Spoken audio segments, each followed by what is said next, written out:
नमस्कार मंडळी, माझं नाव आहे सायली आणि मी व्यवसायाने जे आहे ते शिक्षक आहे.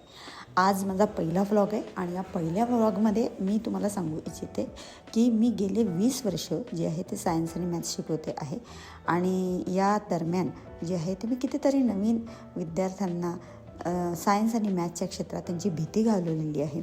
आता जर का तुम्ही म्हणाल तर मी हा व्लॉग का चालू केला, तर व्लॉग चालू करण्यासाठी मला 2 मुख्य कारणं. एक म्हणजे मला नवीन फायनान्शियल स्टॅबिलिटी स्वतःसाठी जी आहे ती तयार करायची.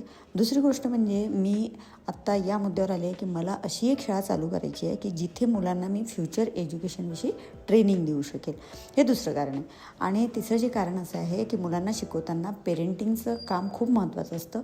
ते पालक कसं करू शकतात ते मी या क्षेत्रात जे आहे ते तुम्हाला सांगू शकते. तर मंडळी, आजचा माझा पहिला व्लॉग आहे आणि हा व्लॉग मी रविवारी चालू करेन. रविवार असू दे नाही तर शनिवार. मला तर रोज सकाळी उठावंच लागतं.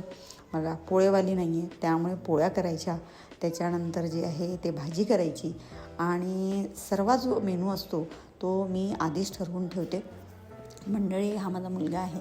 आज रविवार असल्यामुळे शांतपणे झोपला आहे आणि ही माझी आहे क्लासरूम. आणि हे जे तुम्हाला वर दिसत आहेत ही आहेत माझी मुलं. मला माझ्या मुलांविषयी खूप प्राऊड आहे. खूप मेहनत करतात. त्यांचा जो आहे तो खूप सपोर्ट आहे मला. त्यांच्या आईवडिला जेवढे प्रेम करतात तेवढंच माझ्यावर प्रेम करतात.